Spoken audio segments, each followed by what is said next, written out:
Okay sir.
Okay, so first of all, good morning everyone.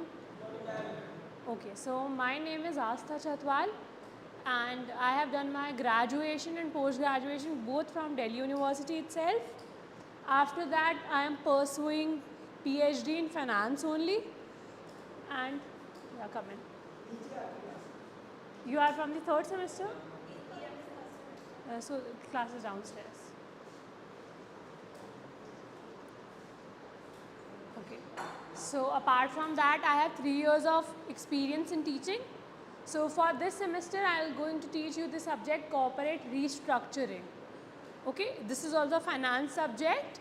So here we have 4 units basically. First unit is about what is corporate restructuring, all about types of it, what are the benefits we get out of such like restructures. It is all about that only. Then we have the second unit. It is mostly about the mergers and acquisitions. I hope all of you know basic meaning about the mergers when two companies come together. So this is basically merger. Like different scenarios हैं कि वो कैसे merge हो रही है, कैसे एक साथ आ रही है, उसके according we give them different names. So that is all about that. Then in the third chapter we have the practical amount. Practical questions है उसमें. Like उसमें क्या है हमारा evaluation basically कि अगर हम कह रहे हैं कि हम कंपनी merge कर रहे हैं, हम कंपनी sell off कर रहे हैं, तो at what value we are like seeing our assets, हम कितनी value पे कितना proportion बेच रहे हैं, कितना sell कर रहे हैं, कैसे merge कर रहे हैं, उसके लिए भी यार क्या values give कर रहे हैं, ये सारी चीज़ें हम उसमें practically देखेंगे. That is in unit 3. And unit 4 is about the legal framework कि एक्चुअली में हमारा लीगल फ्रेमवर्क क्या है, लीगली कैसे हम मर्जर कर सकते हैं, क्या लाइक सारी कंपनीज आपस में मर्ज हो सकती हैं, क्या सारी कंपनीज एक दूसरे को एक्वायर कर सकती हैं, और is there any conditions, what is legally right according to that situation. It is we are going to study in the like unit 4. Basically we have a consumer act कि जहाँ पे for like customers एक company जिसका turnover 2000 crore से ज़्यादा का होता है, दे कैन नॉट 200 करोड़ से ज़्यादा का होता है, दे can not merge together. The reason is like कि अगर मैं अभी बात करती हूँ मोबाइल फ़ोन्स या इंटरनेट कनेक्शन या सिम्स के पर्सन से, तो सिम्स के पॉइंट ऑफ व्यू से आजकल कौन सी है जो 2 कंपनी सबसे ज़्यादा इन है? Vodafone is now out of date. Airtel and Jio is like vast companies nowadays in the internet providers or this particular thing. तो अगर वो दोनों कंपनीज मर्ज हो जाती हैं, सबसे ज़्यादा नेटवर्क से हमारे पास एयरटेल के हैं या जियो के हैं. वोडा बहुत ही रेयर, अगर हम क्लास में भी बैठे हैं तो आई गेस मुश्किल से कोई एक बच्चा होगा जिसके पास यहाँ पे अभी वोडा का कनेक्शन होगा. And I guess you are the one, है ना? हाँ, मर्जर के हिसाब से ओके. बट स्टिल कि अभी वो इस टाइम पे बहुत ज़्यादा लीडिंग कंपनीज हैं. अगर वो दोनों मर्ज हो जाती हैं आपस में तो क्या है, वो अपनी मर्ज़ी से कोई भी प्राइस सेट कर सकती हैं, because then there will be no competition left. So as per the competition act, competition को सस्टेन करने के लिए, एक फेयर कंपटीशन के लिए उन्होंने एक लिमिट लगाई है कि अगर एक कंपनी का टर्नओवर इससे ज़्यादा का है तो they can not merge. So this is a legal framework. So these kind of situations we are going to study in unit 4. So let's start with the unit 1, the basic corporate restructuring. Any idea what is corporate restructuring?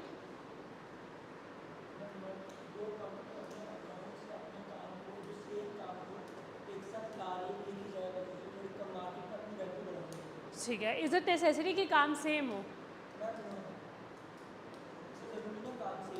Correct. ठीक है.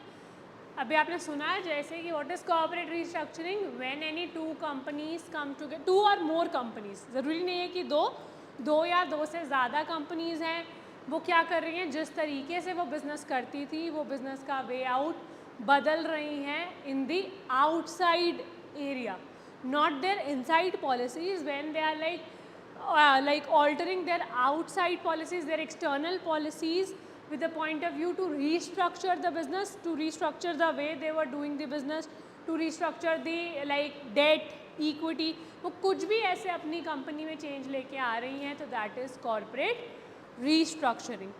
As per the definition point of view, अगर हम definition देखते हैं basically corporate restructuring की, so it is like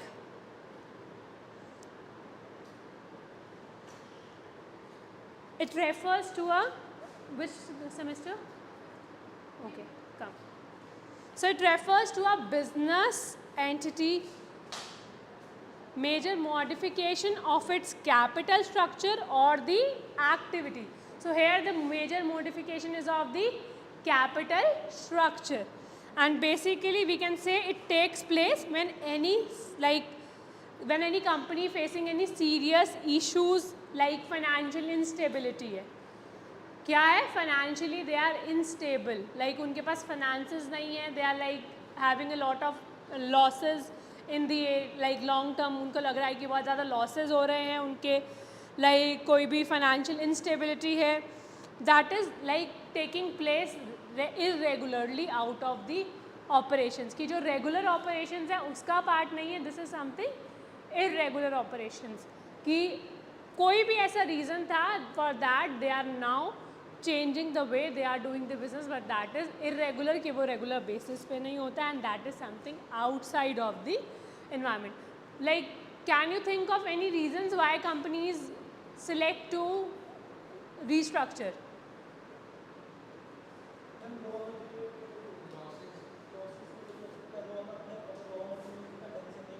raw material नहीं मिल रहा है, कंपनी को लॉसेस हो रहे हैं, और एनी अदर आइडिया?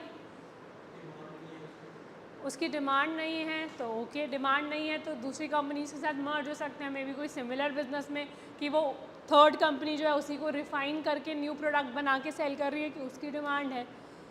सो हो सकता है. और क्या रीजंस हो सकते हैं, लाइक जिसमें जैसे इन्होंने बोला डिमांड, तो इसी में हम आ सकते हैं इसी से रिलेट कर सकते हैं टेक्नोलॉजी अपग्रेडेशन, कि कोई न्यू कंपनी है या कोई न्यू टेक्नोलॉजी आई है, but as a like old company मेरे पास उतना एक्सपीरियंस नहीं था, तो मैं उस प्रोडक्ट को चला नहीं पा रही थी, मार्केट में सस्टेन नहीं कर पा रही थी, मुझे कॉन्टीन्यूसली लॉसेज हो रहे थे. तो मैंने कोई ऐसी नई कंपनी के साथ मर्ज हुई, अमेलगमेट किया, बिजनेस सेटअप किया, जिससे क्या होगा, now I am basically able to come in a situation जहाँ पे मैं लॉसेस को अपने क्या कर सकती हूँ, कम कर सकती हूँ, एक स्टेबल पोजीशन में आ सकती हूँ. Okay, so here are the reasons, और रीजंस पढ़ने से पहले हम दो चीज़ें पढ़ेंगे, एक होती है organic strategy, one is inorganic strategy. Like what is the main reason why companies are operate? First one is profit. Profit से पहले भी हमारा एक सर्वाइवल पार्ट आ जाता है कि स्टार्टिंग में कंपनीज को चाहिए सर्वाइवल, कि एटलीस्ट वो सर्वाइव हो पाए, and the major reason for their opening a company is profit, कि प्रॉफिट नहीं है तो वो नहीं सस्टेन करेंगे. After profit what you want? Growth. So for the growth we have these two strategies. For the growth part we have two strategies. First one is organic strategy where we are taking the steps जिसमें हम grow कर सकें. Here we are taking the steps जिसमें हम क्या कर सकें? Grow कर सकें. But हमारी growth कैसे होनी चाहिए? In organic way it means कि inside the regulations of a company. कि मैं जो भी चीज़ें कर रही हूँ वो क्या है, मेरी कंपनी के इनसाइड इन्वायरमेंट में चेंजेस आ रहे हैं. चेंजेस क्या है? मेरी इनसाइड ही हैं कंपनी के. मेरी में भी कंपनी की पॉलिसीज़ बदल रही हैं, मैंने एम्प्लॉयज़ बदल दिए, मैंने कोई नया टास्क शुरू कर दिया, मैं जो न्यू प्रोडक्ट्स बनाती थी, मैंने मतलब प्रोडक्ट्स बनाती थी, मैंने न्यू प्रोडक्ट्स लॉन्च कर दिए. यहाँ पे मैं कुछ भी कर रही हूँ, मैं अपनी कंपनी में ही कर रही हूँ. मैंने प्रोडक्ट लाइन स्टार्ट कर दी न्यू. लाइक पहले मैं सिर्फ इरेजर्स बनाती थी, now I have move to the pencils also, now I have move to the pens also. मैंने अपना कोई लाइक साथ में स्टेप का कोई और प्रोसेस का बिजनेस स्टार्ट कर दिया. लेकिन यहाँ पे ओनर मैं ही थी, मैं ही रह रही हूँ. मैंने कुछ भी आउटसाइड जाके नहीं बदला, जो भी बदला मैंने अपनी कंपनी का वे ऑफ वर्किंग, लाइक जो वर्क आई वॉज डूइंग मैंने वो वर्क बदला, या तो डूइंग द वे वर्क उसको बदला है, या अपने एम्प्लॉयज़ को बदला है. कुछ भी जो भी चेंज किया that is with in the inside of the environment. Inorganic में क्या है? When I am moving outside, when I am taking the changes from the outside environment. Earlier जो मेरा बिजनेस था वो मैंने अंदर ही चेंज किया, मैंने प्रोडक्ट लाइन बदली थी. अब मैंने क्या किया, जो मैंने 7 प्रोडक्ट बना रही थी दूसरी कंपनी सेम प्रोडक्ट लाइन, मैंने उसके साथ जाके मर्ज कर लिया. या मैंने जो मेरा प्रोसेस मेरे प्रोडक्ट बनाने का जो भी सेकंड प्रोसेस वाली कंपनी थी, मैंने उसके साथ मर्ज कर लिया, उसको एक्वायर कर लिया कि सारा काम एक ही जगह पे हो जाएगा, 2 अलग कंपनीज नहीं होंगी. मे बी मैं प्रोडक्ट्स बनाती थी, कोई आगे वाला पर्सन उसको रिफाइन करके सेल आउट करता था, तो मैंने वो रिफाइन वाली कंपनी खुद से ख़रीद लिया, हमने दोनों ने आपस में मर्ज कर लिया. डिफरेंट सिचुएशंस है उसके लिए. ठीक है, तो that is where the growth happens by meeting the outside environment. Here growth takes place within the inside environment. Clear है? So after that, why we are doing the corporate restructuring? What are the reasons? So first is change in the strategy. Company की strategy बदल गई. Strategy बदलना मतलब जैसे वो पहले work कर रही थी, जो उसका मेन मोटिव था, दैट हैज़ कम्प्लीटली चेंज्ड. पहले वो जैसे काम करना चाहती थी, जो भी उसका मोटिव था, this has change. Now the way they were doing the work, it has completely undergone. So अब उसके लिए उन्हें क्या चाहिए? They need someone to join them so that उनकी जो एक्चुअल आपका एम है, जो भी आपका ऑब्जेक्टिव है, जो भी अभी की स्ट्रैटेजीज़ हैं, उसके अकॉर्डिंग वो मूव कर सके. Strategies is basically like long term plans हमारे. तो लॉन्ग टर्म प्लान्स हमारे बदले हैं, तो उसके लिए we need someone to support us. So for taking that support we go out and maybe we buy some other company, we may work with some other company, maybe we work for a particular project with any company. So these all situations happen when there is a change in like strategy. Then second is lacking of profits. मेरी company को profits कम हो रहे हैं या losses में जा रही है. It started taking like situation जहाँ पे उनको लॉस हो रहे हैं. तो अब लॉस हो रहा है तो what they will do? They will find a way to cover it. So cover करने के लिए उन्हें क्या लग रहा है कि मुझे लॉस क्यों हो रहा है, कि शायद मैं पैसा क्या कर रही हूँ, पैकिंग कंपनी में लगा रही हूँ ज़्यादा. मेरी पैकेजिंग की कंपनी है जिससे मैं आउटसोर्स कर रही हूँ पैकेजिंग की सर्विसेज, में भी मुझे वहाँ कॉस्ट बहुत ज़्यादा लग रही है, जिसकी वजह से मेरी ओवरऑल कॉस्ट बढ़ रही है और मुझे क्या हो रहा है, लॉसेज होने स्टार्ट हो रहे हैं या कम प्रॉफिट हो रहा है. तो उस सिचुएशन में what I will do, I will by that company. May be मेरे पास ऑप्शंस है कि मैं अपना कंपनी के इनसाइड ही पैकेजिंग स्टार्ट कर दूं, तो लेकिन वहाँ पे मैंने किसी और को एक्वायर या परचेज़ नहीं किया। बट अगर मैं उसी कंपनी को परचेज़ कर रही हूँ जो मेरे लिए पैकेजिंग कर रही है, या कोई और कंपनी को परचेज़ कर रही हूँ, लोगों को हायर करना is different thing, that is organic strategy. But जहाँ पे मैं दूसरी कंपनी को एक्वायर कर रही हूँ, पूरी होल कंपनी को एक्वायर कर रही हूँ, तो दैट इज़ कॉर्पोरेट रीस्ट्रक्चरिंग। तो मुझे वहाँ पे प्रॉफिट्स कम लग रहे थे किसी भी रीज़न की वजह से, या फिर ये था कि मेरी कॉम्पिटिटिव कंपनी थी, इसलिए मुझे दोनों को प्राइजेस कम रखने पड़ रहे थे एक दूसरे के कॉम्पिटिशन में। तो हमने कहा कि उस कॉम्पिटिशन के चलते चलते जहाँ पे हमें प्राइजेस कम करने पड़ रहे हैं और हमें लॉसेज हो रहे हैं, क्यों ना we both come together and take the benefit of it. तो उस केस में हमें प्राइजेस को क्या करना पड़ेगा, कम भी नहीं करना पड़ेगा, तो हमारे प्रॉफिट्स इंक्रीज हो जाएंगे। तो कोई भी ऐसी सिचुएशन थी जहाँ पे उन्हें प्रॉफिट्स कम लग रहे थे and they need any particular option, any solution for just taking the help. Then cash flow requirement. What is the need है of the cash flow? Maybe I have assets but I don't have any cash in hand. Cash in hand bank balance मेरे पास नहीं है उस time पे, या बहुत कम है, मेरी वर्किंग कैपिटल रिक्वायरमेंट्स फुलफिल नहीं हो पा रही। What is working capital requirements? जो पैसे हमें बेसिकली चाहिए रॉ मटेरियल वगैरह परचेज करने के लिए, हमारी इमीडिएट परचेज के लिए जो भी हमें पैसे चाहिए, that is like working capital. तो हमारे पास क्या सिचुएशन है, वर्किंग कैपिटल नहीं है, कैश फ्लो हमारे पास नहीं आ पा रहा है। तो उस केस में मुझे ऐसी कोई कंपनी चाहिए जो मेरी कैश फ्लो रिक्वायरमेंट्स को फुलफिल करेगी, कैश लाएगी मेरे पास। So at that time I need it. Then synergy. Synergy का मतलब पता है क्या होता है? ओके, इट इज़ लाइक 1 + 1 कितना होता है? But here the philosophy is 1 + 1 is 11। It states कि अगर इंडिविजुअल यूनिट्स हैं और आप उनका सम करते हो तो it is like less than the actual companies when they combined together. कि जैसे हमने वो पढ़ा है कि एकता में बल, ऐसा कुछ स्टेटमेंट थी ना, लाइक इकट्ठे रहोगे तो you will be more successful than like being an individual units. तो यहाँ पे उसी पे फोकस है कि अगर आप इंडिविजुअल यूनिट्स रह रहे हो तो आपका सम कितना हो रहा था, 2 हो रहा था, बट अगर आप दोनों एक साथ मर्ज होगे तो you will be equal to 11 now. This is the main like focus of synergy. तो ना इसी से समझ आ गया कि अगर आप 1 + 1 होके 11 हो रहे हो तो आपकी जो पावर्स हैं, आपका सब कुछ है, वो क्या हो रहा है, इम्प्रूव हो रहा है। तो अकेले लड़ने से अच्छा, कॉम्पिटिटिव सिचुएशन में आने से अच्छा, what we can do, we can come together and like utilise our power in the maximum possible way, और उससे हमारा जो आउटपुट है वो मैक्सिमम आ सकता है, प्रॉफिट्स मैक्सिमम हो सकते हैं। Then global competitive strength. Global competitive strength, now we want to like have a competition not only in India but outside the world also, कि मुझे सिर्फ इंडिया में ही नहीं बाहर भी अपनी ग्रोथ के ऑप्शंस चाहिए। तो what I can do, I can like merge with another companies maybe who are like delivering goods to the worldwide or any other company in the like abroad or any other country जो मेरे साथ मर्ज हो के मुझे वहाँ के benefits दे सकती है। ऐसे बहुत सारी कंपनीज होती हैं जो इंडिया में आके इंडिया के साथ मर्ज हो रही हैं बट स्टारबक्स ने क्या किसी के साथ मर्ज किया है?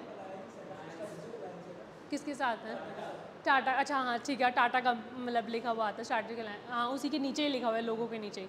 हाँ, तो क्या हुआ ये कि उन्होंने बाहर आके दूसरी कंट्री में आके अपने आप को स्ट्रॉन्ग शो करने के लिए लाइक ग्लोबल में कंपटीशन वाली सिचुएशन लाने के लिए what they have done, they have like taking a company like merging with a company or start making any alliances with a company that is in that country only, कि जहाँ पे हमें grow करना है। तो ग्लोबल कॉम्पिटिटिव चाहिए तो उसके लिए भी हमें नई टेक्नोलॉजीज़ चाहिए होंगी, सब कुछ बेटर सिचुएशन में चाहिए होगा, ठीक है। Then sustainable growth, again growth चाहिए तो क्या करना पड़ेगा, कुछ अलग करना पड़ेगा, कुछ ऐसा करना पड़ेगा जिससे मुझे ग्रोथ मिले। तो how can I go that?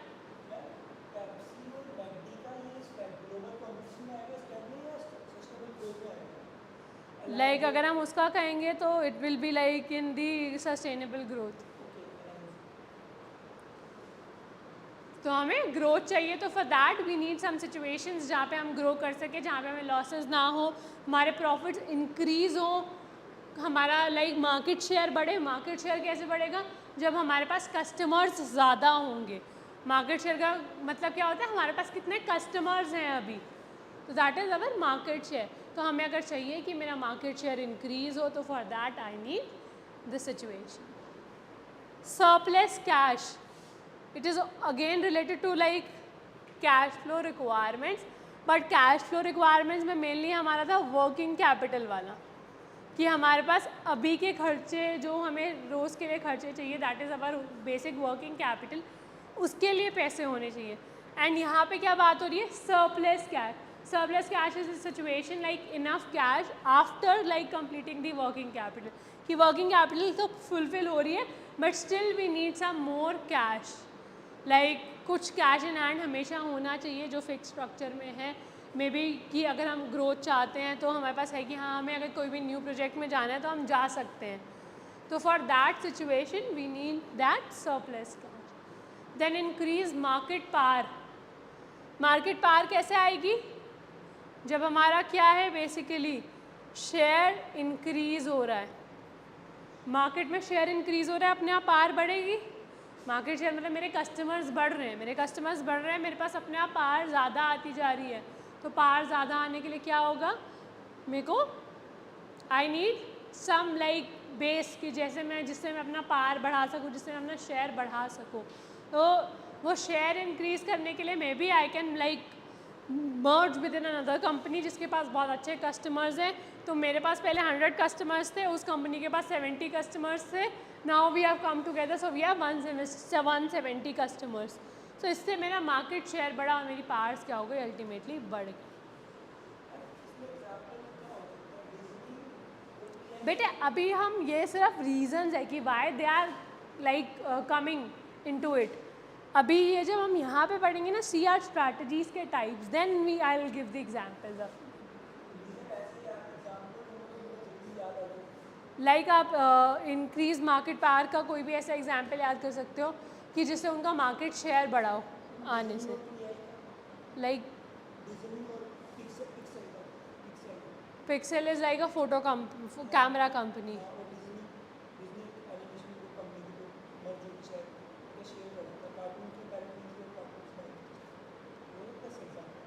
कह सकते हैं हम, लाइक अभी अगर हम कह रहे हैं कि डिज्नी और हॉटस्टार का ही अगर हम देख लें तो उससे क्या हुआ कि हॉटस्टार के कस्टमर्स भी आए, डिज्नी जो थोड़े से बच्चों के नेटवर्क्स थे उनके भी हमारे कस्टमर्स बढ़ गए। तो एक ही पॉइंट ऑफ व्यू पे, एक ही लाइक चैनल पे एक ही सब्सक्रिप्शन लेके लोग क्या कर सकते हैं? दोनों चीज़ें देख सकते हैं। हॉटस्टार पे बड़े लोग मूवी सीरियल्स भी देख सकते हैं, and for the kids we also have some Cartoon Network sections also. So here we can say कि हाँ उनका मार्केट शेयर उससे बढ़ गया, और जब मार्केट शेयर बढ़ता है तो मार्केट में पावर हमारी अपने आप बढ़ जाती है, because we are superior now. ठीक है। And then next is stagnation. अब हम कह सकते हैं स्टैग्नेशन में क्या है, बेसिकली हमारा मतलब कि like we are at a situation जहाँ पे हमें पहले लॉसेस हो रहे थे, we have not enough of everything, we have not enough of everything. So अब हमने किसी के साथ मर्ज किया to get like enough of everything. जो नहीं था उसको गेन करने के लिए we have come to this situation. ठीक है। So these are some of the reasons why companies come together, why they like share like come to share their power, share their profits. ठीक है। now types of corporate restructuring, कि कैसे कैसे companies अपने like restructure करती हैं अपने आप को। First one is financial restructure. Financial restructure से क्या समझ आ रहा है?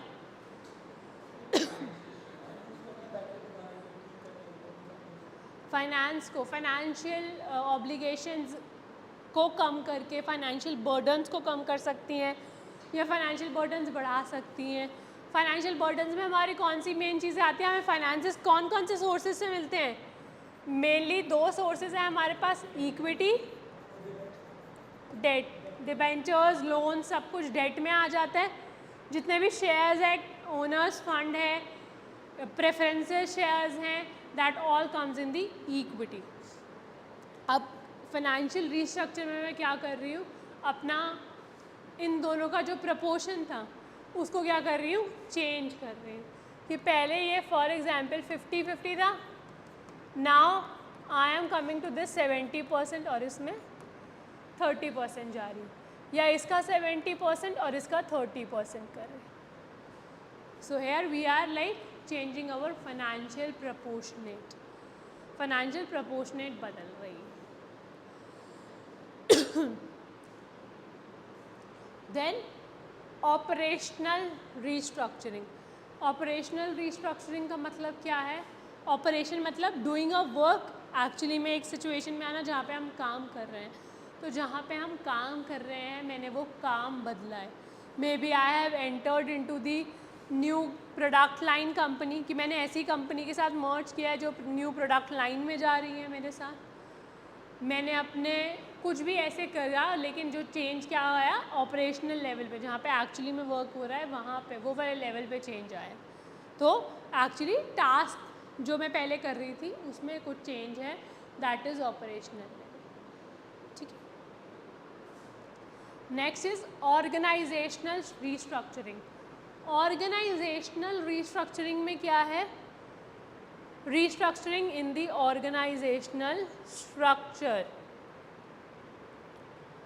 ऑर्गेनाइजेशनल स्ट्रक्चर में चेंज आया है। ऑर्गेनाइजेशन स्ट्रक्चर क्या होता है?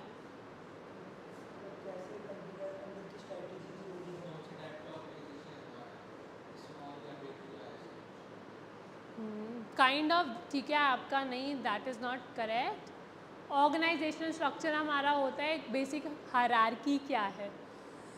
कंपनी सेंट्रलाइज्ड है, कंपनी डिसेंट्रलाइज्ड है। सेंट्रलाइज डिसेंट्रलाइज समझ आता है क्या होता है?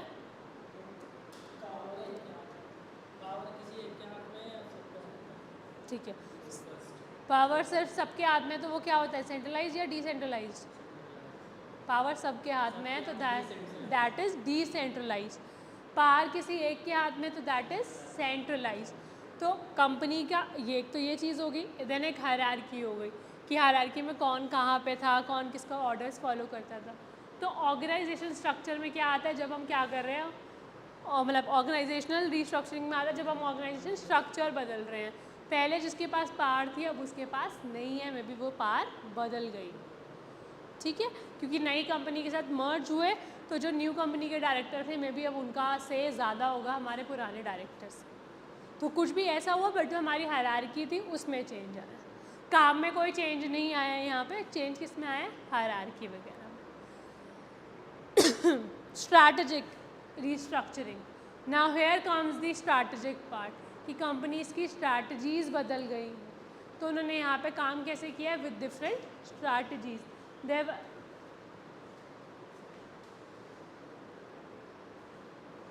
aligned here, they have come together here for the different strategies. ठीक है।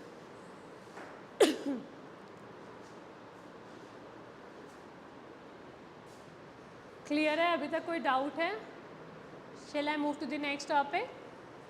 Then next, this is types of CR strategies. कैसे मैं कॉर्पोरेट रिस्ट्रक्चरिंग स्ट्रैटेजीज कौन कौन सी है जिसमें मैं क्या करती हूँ, कंपनीज को एक साथ लेके आती हूँ या कंपनी को अलग अलग कर रही हूँ। सो इसमें फर्स्ट वन इज मर्जर। क्या समझ आता है मर्जर से? दो कंपनीज आपस में क्या कर रही हैं, मर्ज हो रही हैं, they are come together, they are forming a either a new company or like coming together and remain a entity of any one company. दो किया है वो नहीं रहेगी। तो अब मर्जर हमारा दो तरीके से होता है, अमेलगमेशन और एब्जॉर्प्शन। क्या समझ आ रहा है एब्जॉर्प्शन से? एब्जॉर्ब हो रही है एक कंपनी, एब्जॉर्ब हो रही है मतलब ख़त्म हो रही है, कुछ भी ऐसे पार्ट आ रहा है। तो अब यहाँ पे क्या था, दो कंपनीज थी, ए लिमिटेड और B Limited. They have come in the absorption part. तो absorption part में क्या हुआ, A ने B को अगर absorb किया है तो now they have come together and form only A Limited. B चली गई. They have absorbed into one company only.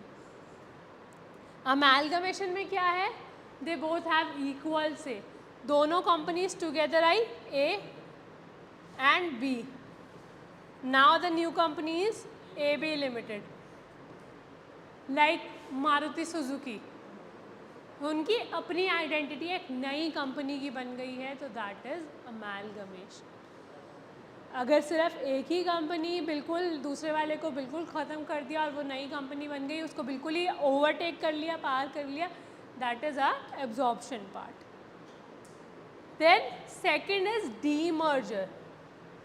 अभी हम इन सबको डिटेल में पढ़ेंगे. वी हैव लाइक टॉपिक्स जहाँ पे हम इन एक एक टॉपिक को डिटेल में पढ़ेंगे. तो अगर अभी कुछ लग भी रहा है कि नहीं समझ आ रहा है, तो we will go in that phase and then you will understand it properly. Demerger, क्या मर्जर के आगे हमने क्या किया, डी लगा दिया. This is for making it opposite. Opposite बनाने के लिए कर दिया. क्या समझ आ रहा है ऑपोजिट से, जब कंपनीज जो एक साथ थी they have separated, they have divided. कि लाइक पहले में ए और बी फॉर्म हो गई थी C, we have that C company and it separated into D and E part. यहाँ से आई तो इकट्ठी हुई, एक कंपनी बनी, तो दैट वाज मर्जर पार्ट. ये कंपनी स्प्लिट हो गई डिफरेंट कंपनीज में, तो दैट इज़ डी मर्जर. अब इसमें भी होता है कि स्पिन ऑफ्स हैं, स्प्लिट ऑफ्स या स्प्लिट अप्स हैं. स्पिन ऑफ स्प्लिट ऑफ एक ही बात है. उसमें क्या है, दो कंपनीज अलग अलग स्प्लिट हो रही हैं, बट स्टिल जो सी पार्ट है, सी की अपनी एग्जिस्टेंस रहेगी. डी और ई पार्ट में मर्ज हो गए, बट सी की अपनी एग्जिस्टेंस है, दैट इज स्पिन ऑफ या स्प्लिट ऑफ. वेयर एज अगर हमारा जो स्प्लिट अप है, उसमें क्या है, ये बिल्कुल ही जो सी थी, पेरेंट कंपनी थी, वो क्या हो गई, ख़त्म हो गई, डिज़ोल्व हो गई. डिफरेंट कंपनीज डिफरेंट आइडेंटिटीज़ के साथ, डिफरेंट इंडिविजुअलिटी के साथ आई, बट पहले वाले की क्या हो गई, जो उसकी अपनी पहचान थी पेरेंट कंपनी की, दैट हैज़ डिज़ोल्व्ड है. Then we have the joint ventures. क्या होता है जॉइंट वेंचर का मतलब, साथ में काम करना. साथ में तो अब अगर मारुति सुजुकी भी साथ में काम कर रहे हैं, पेप्सी कोका कोला भी साथ में काम कर रहे हैं, तो what is the difference between the joint venture.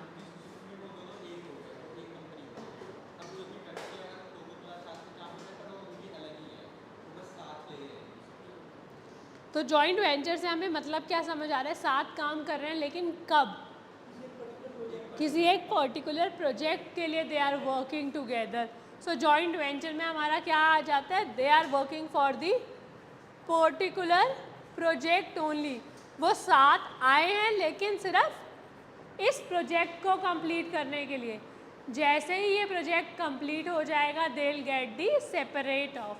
और यहाँ पे जो दोनों कंपनीज हैं ए और बी, वो एक साथ उनको एक प्रोजेक्ट मिला है. ऐसे बहुत यूजुअली ये तब होता है जब गवर्नमेंट के प्रोजेक्ट्स होते हैं. गवर्नमेंट को कभी रोड्स बनाने के, हाईवेज़ बनाने के प्रोजेक्ट्स देने होते हैं, तो उन्हें लगता है कि क्या एक कंपनी इतनी ज़्यादा अच्छी नहीं, मे बी उन्हें लग रहा कि सूट कर रही है, तो उन्होंने कोई दो कंपनीज़ को एक साथ टास्क एलोकेट किया.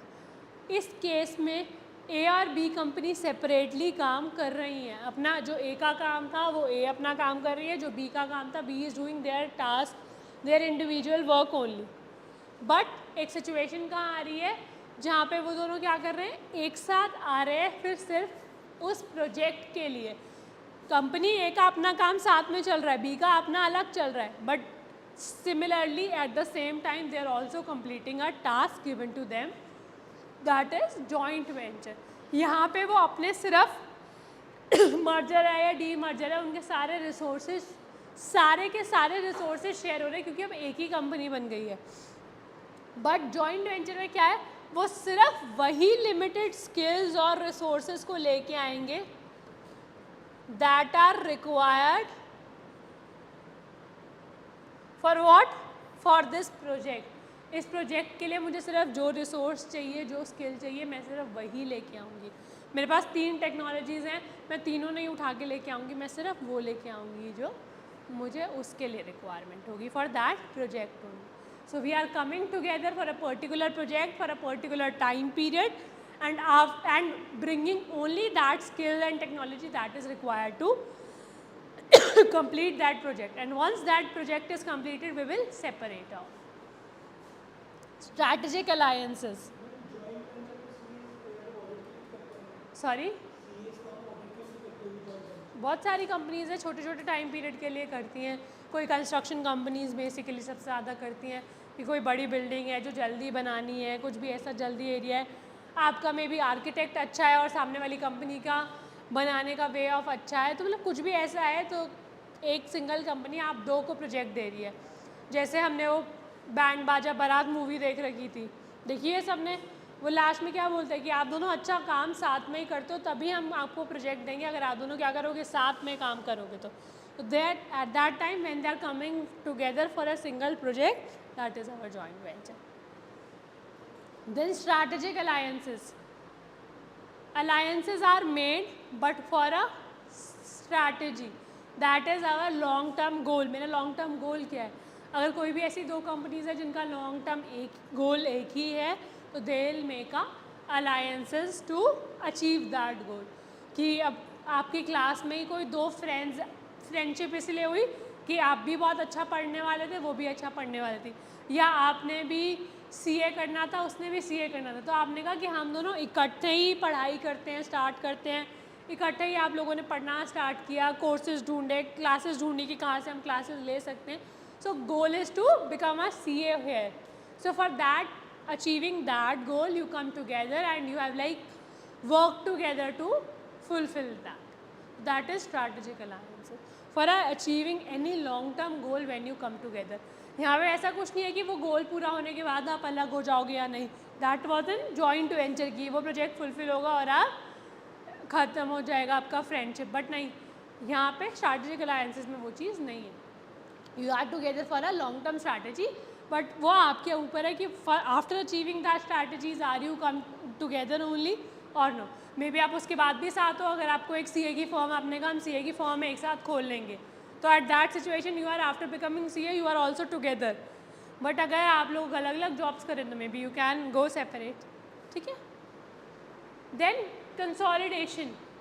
Like consolidation is mostly in the case of share a company having shares, like it is mostly in the case of companies only, जिसके पास क्या है शेयर्स है, पब्लिक कंपनी के शेयर्स हैं. इस केस में क्या होता है कंसोलिडेशन के केस में, आप अपनी शेयर की मार्केट वैल्यू को कम कर देते हैं या बढ़ा देते हैं. 100 शेयर्स थे पहले आपके एक कंपनी में, शेयर की फेस वैल्यू थी 10 रुपीज़, कितने टोटल आपकी वर्थ हो गई वहाँ पे 1000 रुपीज़. 100 आपके शेयर्स थे, शेयर की वैल्यू 10 रुपीज़ थी. Now they have splitted the share amount, या उन्होंने क्या किया, ये 10 रुपीज़ को क्या करा, डिवाइड कर, मल्टीप्लाई कर दिया विद लाइक स्प्लिट ऑफ चला गया आपका 1:5 की रेशियो में. 1:5 की रेशियो में गया तो शेयर का प्राइस क्या हो जाएगा 5x हो जाएगा. तो शेयर का प्राइस कितना हो गया 50 रुपीज़. आपके तो अभी यही 1000 रुपीज़ थे, अभी आपने तो इंक्रीज़ नहीं किया अपना शेयर, तो जब यहाँ 5 टाइम्स हुआ तो यहाँ पे भी क्या होगा डिवाइड बाय 5 टाइम्स हो जाएगा. तो अब उसी 1000 रुपीज़ में आपके कंपनी में शेयर्स कितने हो गए 20 शेयर्स हो गए. Amount is now total again is 1000 only. देखा है कभी मार्केट शेयर्स,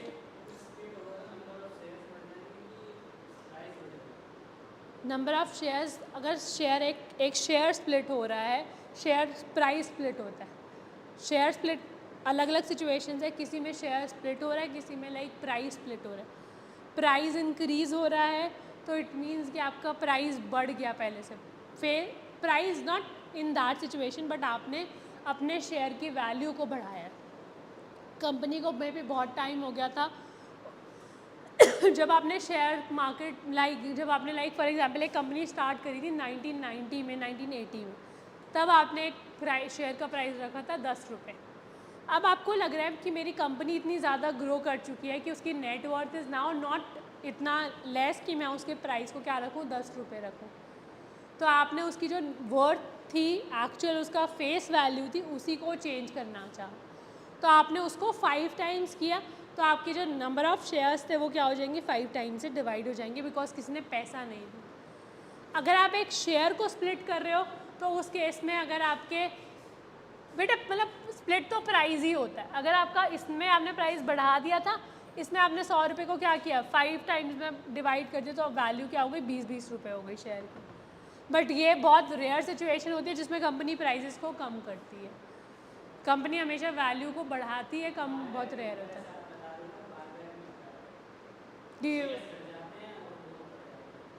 तो मतलब ऐसी वाली सिचुएशन बहुत रेयर आती है। तो दिस इज़ कंसोलिडेशन, जहाँ पे हम कम कर रहे हैं, हमारी नेटवर्थ अनचेंज रह रही है, बट हमारे number of shares number of share से हमारा क्या मतलब हो रहा है, हमारी पावर इन दी कंपनी। तो यहाँ पे हमारी कंपनी की पावर चेंज हो रही है कि पहले मेरे पास एक कंपनी के 100 शेयर्स थे और अब मेरे पास सिर्फ उसके 20 शेयर्स आ गए। तो इसमें मेरे जो राइट्स है कंपनी में, जो मेरा कंपनी में मेजॉरिटी शेयर था, मेजॉरिटी स्टेक था, वो क्या हो रहा है, पहले से कम हो रहा है।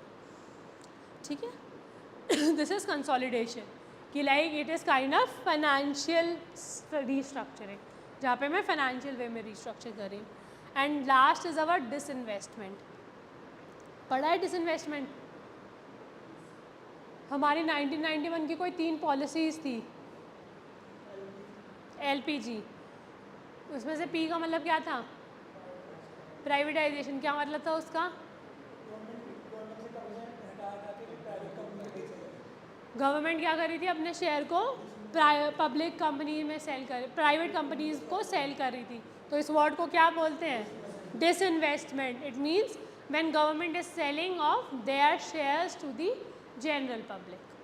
ठीक है, डिसइन्वेस्ट कर रही है कंपनी अपने शेयर्स को, क्या गवर्नमेंट अपने शेयर्स को क्या कर रही है, बेच रही है। मे बी वो बिल्कुल प्रॉपरली ट्रांसफ़र कर रही है अपने शेयर्स, पूरी अपने उन्होंने कंपनी बेच दी किसी को, मे बी ओनर वही रहेंगे, बट कंपनी को चलाने के लिए कोई और पर्सन्स आ जाएंगे कि चला कोई और रहा है।